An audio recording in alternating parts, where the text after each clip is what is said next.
সাথে সাথে আমরা ছাগলটা ফেরত করে দিব। নবীর চেহারা দেখে আমাদের সব ভোগ পিয়াসা মিটে যাবে।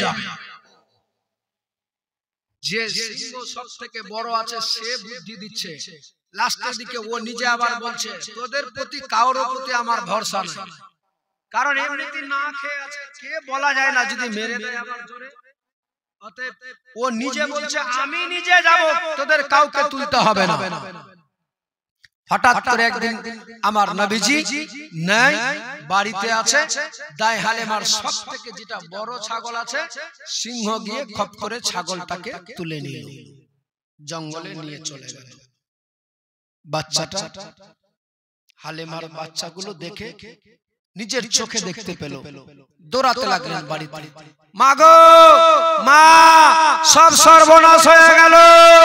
কি হলো? বলে মা আমাদের সব থেকে যেটা ছাগল বড় ছিল সেটাকে ধরে নিয়ে বাঘে চলে গেল। আই সর্বনাশ, নিয়ে চলে গেল? বলে হ্যাঁ মা নিয়ে চলে গেল, আর তো কোনো রাস্তা নাই। আমার নবী ঘরের ভিতরে ছিল, নবীজির কানে আওয়াজ পৌঁছালো, নবীজি ঘর থেকে বাইরে এসে বলছেন কোনটা ছাগল নিয়ে গেল? বলে সব থেকে যেটা ভালো বড় ছিল সেটাই তুলে নিয়ে চলে গেল। নবীজি আমার বলছেন মা তুমি চিন্তিত হয়ো না, আমি আছি না, তোমার ছাগল কেউ খেয়ে নিবে, জঙ্গলার বাঘে খেয়ে নিবে, এটা হতে পারে না। দায় হালেমা বলছে বেটা আমার ছাগল বাঘে খেলো, খেতে দাও, কিন্তু তুমি যেও না, তোমাকে পাঠিয়ে আমি আর মুসিবত আনতে চাই না। নবী আমার বলছে মা তুমি চিন্তিত হয়ো না, চলো দেখি কোনটা জঙ্গলের বাঘ আমার মায়ের ছাগলকে ধরে নিয়ে গিয়েছে, তুলে নিয়ে গেল। নবীজি আমার চলে গেল, জঙ্গলে দাঁড়িয়ে বলছে জঙ্গলার বাঘেরা কে আছো কোথায়, তাড়াতাড়ি সামনে আসো। নবীর ডাকে জঙ্গলে যত ছিল সিংহ বাঘ, শুধু তা নয় জঙ্গলের মধ্যে যত পশু পাখি আমার রাসূলুল্লাহর ডাকে সবাই সামনে চলে এসেছে। সমস্ত কিছু আমার নবীজির সামনে। আর সব থেকে যেটা বড় সিংহ ছিল, যে বড় ছাগলটাকে তুলে নিয়ে গিয়েছে, ও পিছন দিক থেকে আবার ওই ছাগলটাকে তুলে এনে আমার রাসূলুল্লাহর সামনে রেখেছে। বলুন সুবহানাল্লাহ। হাত দুটি সামনের, পা দুটিকে হাত জোর হাত করছেন নবীর দরবারে, নিজের ভাষাতে বলছেন নবী তো তার নাম, যে নবী সবার ভাষা জানে, যে যেই ভাষাতে বলে নবী আমার সবই জানে। নিজের ভাষাতে বলছে ইয়া রাসূলুল্লাহ, ইয়া হাবিবাল্লাহ, নবী গো আপনার গোলাম আমরা, আসলে আপনার ছাগলটাকে খেতে চাইনি, আপনার ছাগলকে খেয়ে আমরা নিজের পেট ভরাতে চাইনি গো নবী, আপনি গত 7 দিন ধরে আসেননি, যার জন্য আমরা বড় পেরেশান, জঙ্গলের মধ্যে কোনো খাবার নাই, কিছু নাই, আপনাকে দেখে আমাদের ক্ষুধা নিবারণ হয়ে যেত, আপনাকে পাইনি বলে আমরা এটা ডিসিশন নিয়েছি যে যদি আপনার ছাগলটা ধরে নি তাহলে আপনাকে পেয়ে যাব, আর আপনি চলে আসতে গেলে আমাদের সব ক্ষুধা দূরে সরে যাবে। বলুন সুবহানাল্লাহ। নবীজি আমার বুঝে গেলেন তাদের কথা, বুঝে গিয়ে নবীজি আমার ওই ছাগলটাকে নিয়ে আবার চলে গেলেন বাড়িতে, দায় হালেমার হাতে তুলে দিয়ে দিলেন, মা আমি বলেছিলাম না জঙ্গলার কোন বাঘ তোমার একটা ছাগলকে কোনো ক্ষতি করতে পারে না, কোনোদিন পারবেও না, তুমি চিন্তা করো না। নবীজি আমার বড় হয়ে গেলেন, আমার নবীজিকে সঙ্গে করে নিয়ে চলে আসছেন কোথায়? মক্কাতে। আমার নবীর বয়স 4 বছর পার হয়ে গেল। আমার নবীকে দায় হালেমার বাড়িতে পৌঁছাচ্ছেন কেমনি করে একটু শুনুন, বাস তারপরে শেষ করব, আগামীকাল ভালোভাবে ইনশাআল্লাহ শুনবেন।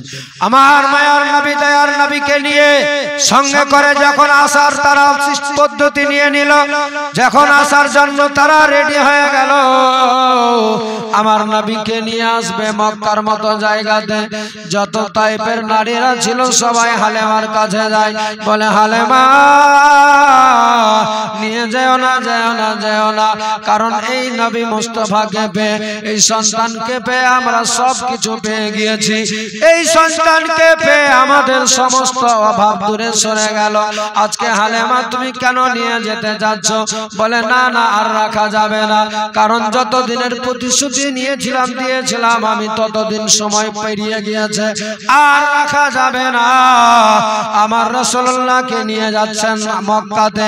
এ বেরাদার মুসলমানেরা, আমার নবীজিকে সঙ্গে করে নিয়ে যাচ্ছেন মক্কাতে। যেতে যেতে যেতে যেতে এক রাস্তাতে এক জায়গায় আমার নবীজিকে দাঁড়ালেন, উটের উপর থেকে নামিয়ে নিলেন। আমার নবীজিকে বলতে লাগলেন, বাবা রে, একটু বাবা তুমি এখানে বসে যাও, একটু তুমি রেস্ট নাও, আমার প্রয়োজন আছে। কারণ মানুষের তো অনেক দরকার লাগে, বাথরুম যেতে লাগে। আমার নবীর মা হালেমা বলেছিলেন, বাবা তুমি এই জায়গা থেকে কোথাও যাবে না, আমি চলে আসছি তাড়াতাড়ি করে, খুব দ্রুত গতিতে তাড়াতাড়ি চলে যাব বাড়িতে, তোমাদের বাড়িতে। আমার নবীজিকে দাঁড় করে চলে গেলেন দায় হালেমা এক জঙ্গলের দিকে। কিছুক্ষণ পরে আমার ওই জায়গাতে এসেছে, যেই জায়গাতে আমার নবীজিকে রেখেছিলেন। বাবারে, দায় হালেমা এসে দেখছে আমার উটটা আছে, কিন্তু আমার নবী নাই সেখানে। যেমনি দেখতে পেয়েছে হালেমা আমার নবী নাই, বড় হয়রান পেরেশান হয়ে গেল। বলে, আল্লাহ গো, ওগো মাবুদ, এখন আমি কোথায় যাব? এই কলেজার টুকরা সন্তানকে খুঁজবো কোথায়? আল্লাহ কোথায় পাবো আমি? কোন দিকে যাব আমি? এই বাচ্চাটাকে আমি কোথায় এখন যাব? কাকে জিজ্ঞেস করব? যতজন মানুষ ছিল বাবা সব জায়গায় জিজ্ঞেস করে। দেখবেন বাবা রাস্তায় এখন বর্তমানে সেসব সিস্টেম উঠে গিয়েছে। আগের জামানাতে বয়স্ক মানুষেরা বই পড়তেন নানা ধরনের, পড়তো না আগে?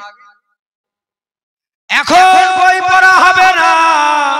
এখন বর্তমান জামানাতে তাসের পেটি নিয়ে বসে যায়, অনেকে তাস খেলে, অনেকে মোবাইলের মধ্যে আবার লুডু ছক্কা খেলে। খেলে না? স্ট্যান্ডার্ড এগুলো খেলা খেলছে না? এগুলো জায়েজ আছে, হারাম আছে, না গুনাহ আছে, না নেকি আছে? হ্যাঁ, আরে 4 জন 5 জন মিলে বসে মোবাইলে লুডু খেলছে। শুধু লুডু না, বের পয়সা দিয়ে খেলছে, টাকা দিয়ে। মোরো তারপরে বুঝতে পারবে, লম্বা হও না তাহলে বুঝতে পারা যাবে জুয়া কি জিনিস। ওরা ভাবছে এটা তো এমনিতেই খেলছে, কেউ ফের আবার বলে দেয় চা পান খাওয়ার জন্য শুধু করি। আরে চা পান খাওয়ার জন্য তুমি হারাম কাজ করবে নাকি? দুনিয়াদার কোনো কাজ পেলে না যে ওই কাজ করতে যাবে। আগের জামানাতে মানুষ বই পড়তেন নানা ধরনের, বসে 2 জন 5 জন 10 জন মিলে দেখতে পাচ্ছিল বাবা। ওই হালেমা দেখছে কিছু জায়গাতে লোকজনেরা বসে আছে। হালেমা চলে গেলেন, বলে, চাচা চাচা চাচা গো, ওগো চাচা, তোমরা কেউ দেখেছো একটু বলতে পারবে? আমার জানের জান কলেজার টুকরা সন্তান নাই আমার কাছে, চাচা গো, রেখে গিয়েছিলাম এই জায়গাতে, তোমরা কি কেউ দেখেছো? এই দিক দিয়ে কোথাও গিয়েছে না মা, আমরা কেউ দেখতে পাইনি, আমরা পড়ার দিকে ব্যস্ত ছিলাম। হালেমা বড় চিন্তায় পড়ে গেলেন, সবার কাছে যায়, কেউ বলতে পারে না। কিন্তু দেখা গেল বাবা, হঠাৎ করে একজন মানুষ পাঞ্জাবি পরিধান করে, বড় দাড়ি মুখে নিয়ে, পায়জামা পরে, ইবলিস শয়তান এসে দাঁড়িয়ে গিয়েছে হালেমার সামনে। বলে, হালেমা, ও হালেমা, কি চাইছো রে মা, তুমি কাকে খুঁজো? বলে, চাচা গো, এই রাস্তা দিয়ে কি দেখেছো? আমার কলেজার টুকরা সন্তানকে আমি পাগল হয়ে গেলাম, রেখে গেলাম এখানে, এখন কোথায় চলে গিয়েছে বুঝতে পারি না। আমার সেই সময় হালেমাকে বলেছিলেন, মা রে, তোমার বাচ্চাটা কোথায় গিয়েছে আমি তো বলতে পারবো না, তবে আমার মূর্তির কাছে যদি তুমি যেতে পারো, আমার কিছু মূর্তি রয়ে আছে, সেই জায়গাতে গিয়ে যদি মণ্ডপে গিয়ে গিয়ে বলতে পারো যে আমার ছেলে সন্তান কোথায় আছে, তাহলে আমার মূর্তিটা ঠিকানা বলে দিবে। এই হালেমা সেই সময় ভেবে নিল এটা কোনো মানুষ নয়, পাক্কা শয়তান রয়ে আছে। আমি যাব না কোনো মূর্তির কাছে, না আমি মূর্তির কাছে গিয়ে আশ্রয় নিব না। সেই সময় ওই বয়স্ক মানুষটা বলেছিল, হালেমা তুমি যদি না যাও তবে দাঁড়াও, আমি নিজে গিয়ে মূর্তিটাকে জিজ্ঞেস করি। বেরাদার মুসলমান, ওই লোকটা সেই সময় গিয়েছিল মূর্তির কাছে, আমার নবীর নামটা বলতে বলেছিল। যেমনি আমার নবীর নাম মুখে উচ্চারণ নিয়েছে, মূর্তিটা ভেঙে চাকনাচুর হয়ে মাটিতে পড়ে গেল। নবীর নাম শুনে ঠিকানা কি বলবে, ভেঙে মাটিতে। চিন্তায় হালেমা কোথায় যাবে? হালেমা বলেছিলেন, চাচা আমি বলেছিলাম না যে তোমার মূর্তি বলতে পারবে না। ওই সময় আব্দুল মুত্তালিব চলে আসছে, কিছু লোকজন নিয়ে যাবে, একটা দূরে সফরে যাচ্ছে। হালেমাকে দেখেছে, কি হয়েছে হালেমা, কেন? বলছে ওগো কাবাখানার সরদার মতওয়াল্লি সাহেব, একটা দুর্ঘটনা ঘটে গেল গো। কি ঘটেছে? বলছে আপনার পোতাকে নিয়ে এসেছিলাম, এখানে দাঁড়িয়ে আমি একটু গেলাম, এসে দেখছি আপনার পোতা নাই এখানে। বলছিলেন সেই সময়, ও আমার সাথী বন্ধুরা, দেখো দেখো দেখো মক্কার কার এমন সাহস আছে আমার দাদু ভাইকে লুকিয়ে রাখবে? প্রত্যেকের বাড়িতে গিয়ে দেখো যেন আমার দাদু ভাইয়ের কোনো কষ্ট না হয়ে যায়। সব জায়গায় খুঁজতে লেগেছে। কিছু লোকজন খুঁজতে খুঁজতে চলে গেল জঙ্গলের দিকে, দেখছে যেন আমার নবীজি এক গাছতলায় পাতাগুলো নিয়ে হাতের মধ্যে পাতাগুলো লাড়ছে, আর আমার আল্লাহ আসমানের দিকে তাকাচ্ছে। বলুন সুবহানাল্লাহ। নবীজি গিয়ে সেই সময় তারা আমার নবীজিকে সঙ্গে করে নিয়ে চলে আসলেন। এসে হালেমার হাতে তুলে দিচ্ছে। আমার মায়ার নবী, দয়ার নবী হালেমার হাতে তুলে দিলেন। নবীজি আমার বলছিলেন, মা তুমি চিন্তিত হচ্ছ কেন? তোমাকে তো আমার মা বলেই দিয়েছে যে তোমার কোনো বিপদ হবে না, আমার কোনো ক্ষতি হবে না, আমাকে কেউ মারতে পারবে না, আমার কিছুই হবে না। আমার ইজ্জতের মালিক আল্লাহ রয়ে আছে। যে আল্লাহ আমাকে পৃথিবীতে পাঠিয়েছে, যে আল্লাহ আমাকে দিয়ে সারা পৃথিবীর মানুষকে শিক্ষা দিবে, সেই তার কোনো ক্ষতি হবে এটা হতে পারে না। মা তুমি চিন্তা করছো কেন? চলো মা। আমার নবীজিকে সঙ্গে করে নিয়ে দায় হালেমা চলে গেলেন মা আমেনার বাড়িতে। আমার নবীজি মা আমেনাকে দেখে বড় খুশি হয়ে গেলেন। মা আমেনা দেখছেন আমার নবী বড় হয়ে গিয়েছে। আমি আগেই বলেছি নবীজির বয়স যখন 6 মাস, 6 মাসে আমার নবীজি কথা বলছে। 6 বছরে যত বড় হয়, 6 মাসে আমার নবী তত বড় হয়ে গিয়েছে। মানে 4 বছর বয়সে আমার নবী অনেক বড় হয়ে গেলেন। নবীজি আমার সেই সময় মা আমেনার কাছে থাকছেন। মা আমেনাকে মাঝে মাঝে বলতেন, মক্কাতে দেখতে পেতেন বাচ্চারা খেলাধুলা করছে, সন্ধ্যা বেলায় বাচ্চাদেরকে তুলে ওনার মা বাবারা নিয়ে যায়। আমার নবী একদিন জিজ্ঞেস করেছিলেন, মা ও মা একটা কথা বলো তো মা, আমার মা কি বাবা কি নাই পৃথিবীতে? আমার বাবা নাই পৃথিবীতে। বলেছিলেন, বেটা তোমার বাবা আজ এখন এই মুহূর্তে তুমি দেখতে পাবে না।